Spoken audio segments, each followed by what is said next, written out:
యాదాద్రి భువనగిరి జిల్లా గుండాల మండలంలోనూ బీఆర్ఎస్ శ్రేణులు కదం తొక్కాయి. మహిళా ఎమ్మెల్యేలపై సీఎం రేవంత్ రెడ్డి వ్యాఖ్యలకు నిరసనగా ధర్నా చేశారు. సీఎం తీరును ఖండిస్తూ దిష్టిబొమ్మ దహనం చేశారు. ఇక బీఆర్ఎస్ మహిళా ఎమ్మెల్యేలపై రేవంత్ రెడ్డి వ్యాఖ్యలు హేయమైన చర్యగా అభివర్ణించారు. తక్షణమే క్షమాపణలు చెప్పాలని డిమాండ్ చేశారు. లేదంటే కాంగ్రెస్ నేతలను నిలిపివేస్తామని హెచ్చరించారు. యాదాద్రి భువనగిరి జిల్లా గుండాలలో కదం తొక్కిన బీఆర్ఎస్ శ్రేణులు సీఎం రేవంత్ రెడ్డి వ్యాఖ్యలకు నిరసనగా ధర్నా చేశారు. ఇక సీఎం రేవంత్ రెడ్డి వెంటనే క్షమాపణ చెప్పాలని డిమాండ్ చేస్తున్నారు.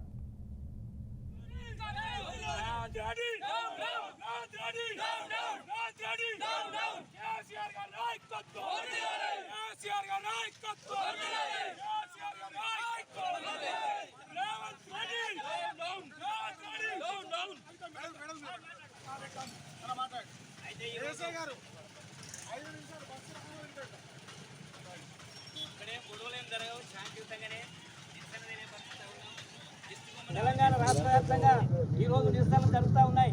ముఖ్యమంత్రి గారి యొక్క దిష్టిబొమ్మను దానం చేస్తూ ఉన్నారు. నిజంగా కూడా మనకు చూస్తూ ఉన్నాం. మనకు స్వాతంత్రం వచ్చి 75 సంవత్సరాలైంది కానీ ఇంతమందిని చూసాం.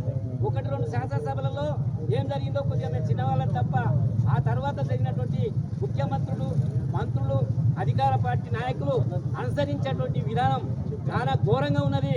చాలా వాళ్ళు రెచ్చగొట్టేటువంటి పద్ధతులలో వాళ్ళే మాట్లాడుతూ వాళ్ళ తిరిగి ప్రతిపక్షం వాళ్ళే రెచ్చగొడుతుందని మాట్లాడేటువంటి మాటలు చాలా దురదృష్టకరంగా ఉన్నాయి. కాబట్టి బాబు చూసి బల్పని ఎవరు కూడకూడదు. ముఖ్యమంత్రి గారు అంటూ ఉండు అధికారం ఆయన సొంత అనుకుంటా ఉండు. అధికారం అనేది ఎవరికి సొంతం కాదు. అధికారం అనేది మార్పులు జరుగుతాయి. వారు ఏం మాట్లాడుతూ ఉన్నారు? ఆయన టీఆర్ఎస్ పార్టీకి రాజీనామా చేసి కాంగ్రెస్ పార్టీలో చేరినప్పుడు సునీతా మహేందర్ రెడ్డి గారు కాంగ్రెస్